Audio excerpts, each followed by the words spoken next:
Alright, hi YouTube.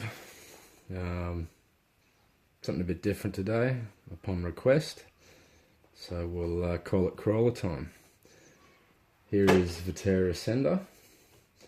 This was an RTR when I got it. It's been through the wars, that's for sure, and it's held up tremendously well. It's a solid choice for a crawler. If you want to go pick one up, don't want to do anything, fortunately you are going to have to do a few things, but that's just the territory with these things. I've yet to find an RTR car that doesn't need its stock steering servo upgraded immediately. A lot of people out there will back me on that. It's just doesn't seem they can ever get it right. So the stock servo in this was terrible. It was very underpowered. I got rid of it straight away. I wasn't happy with the 35 turn dynamite motor in it either. And I predominantly run the Tekken, the 30 turn hand wound motor, the Pro. Very good motor, rebuildable. I really enjoy it. Takes 3S all day, every day, no worries. I still got the stock ESC in there. Why? It's been about 15 hours worth of trialling and absolutely nothing's gone wrong with it, so I'm pretty happy there. I do run a Castle Beck, external Beck off it. That at the moment is set to 6.6 volts for the Power HD $17 odd steering servo, which is very mediocre also. I wouldn't recommend it. If it's all you can afford, it'll do the job. Just be careful with it. Wouldn't get it wet. Anyway, this guy doesn't go in the water anymore. We avoid that. Wheels and tyres. So I've got BF Goodrich crawler tyres. These came on they would have come from an Axial kit. They're not proline, but they are proline rims. These are 1.9 faultlines, I believe. Beadlock. They're a nice rim. 16 screws each side, so it's 32 a wheel, guys. So you don't want to change your tyres regularly with these rims, put it that way. What's gone wrong with this, guys, since I've had it? Well, I've had one of the front unis. It broke after heavy bashing, and I wasn't maintaining them, wasn't greasing them or anything like you should. I replaced with I believe they were racing ones, and you don't get as much turn. So that was a bit disappointing, but well, that was the turn just too much. We'll see if these last longer. Still stock suspension. It does very nice. I'm really happy with the stock suspension on this thing. I will say I am having issue with this back shock. As you can see, she's wet in there. This one, I need to replace the shock cap. It just keeps leaking. It just keeps coming out. Take the body off. Give you a look underneath.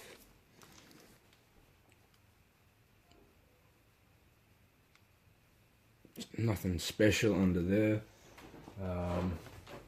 Give you a pan overview.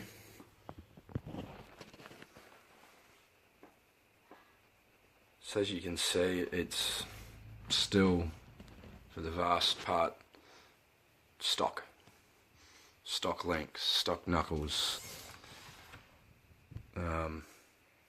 They're plastic too. Whoop, sorry. Plastic, but extremely tough. That's my back, covered in electrical tape just to make it splash proof.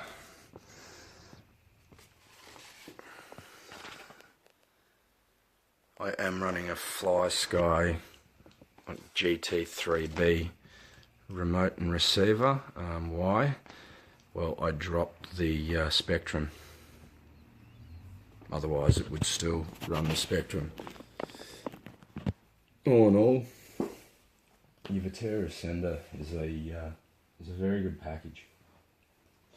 You can't even compare.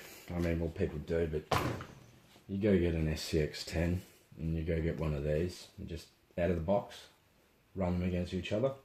This thing will just kill your SCX10. I got out of the box with my SCX10 an hour and a half on the trail, and all the links, like they were bending like U's at the back.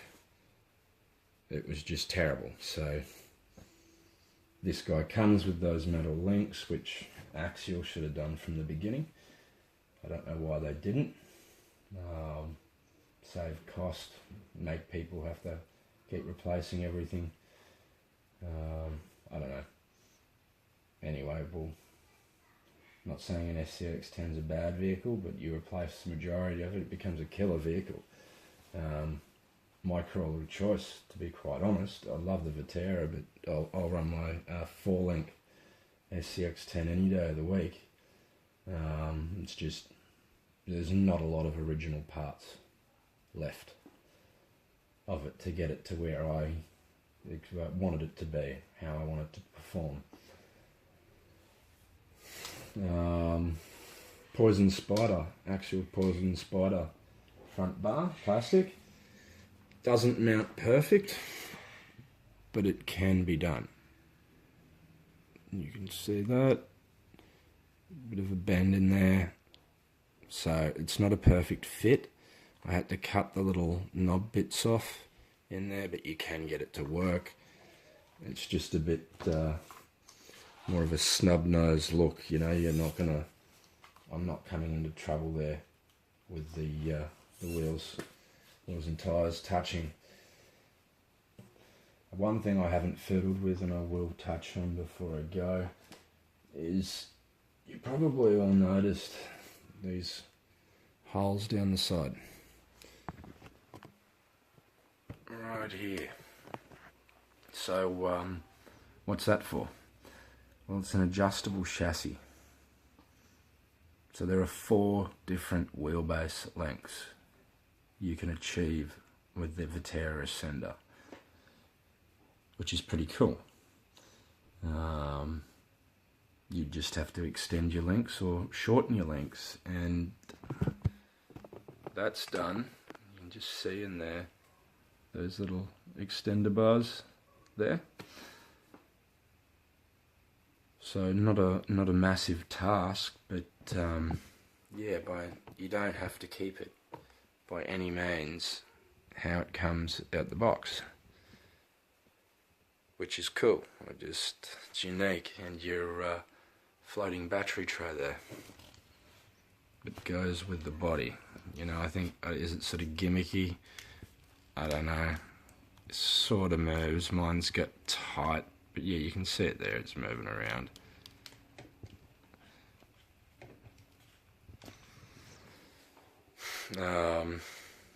No gear issues at all so far. It does have a Robinson Racing metal spur on there, 87 tooth, 86 tooth, something like that. Yeah. Alright guys, well that's it from me today. That's my Vaterra Ascender and where I'm at with it. Hope this helps anyone trying to make a decision on whether to get one. My verdict on it is yes. You know, I'd rate it, especially if you don't want to have to replace a whole lot. You know, it's new to you. You want to get out there and be able to crawl and be able to compete. Have something that's reliable, not going to break. You know, you're not going to wear things out within 2 hours. You want to just keep being able to go. This guy here is a solid choice. You know, you will want to replace the steering servo, and I'd recommend the motor also. You won't have to, But to something like that, 20 kilo at least steering servo, and you are laughing. And that could be easily achieved at the hobby shop if you don't know what you're doing. You're committing to a big dollar vehicle. I'm sure they'd be very happy to help sort you out. Alright guys, that's it. Hope you've enjoyed this. Like and subscribe. RC Anonymous out.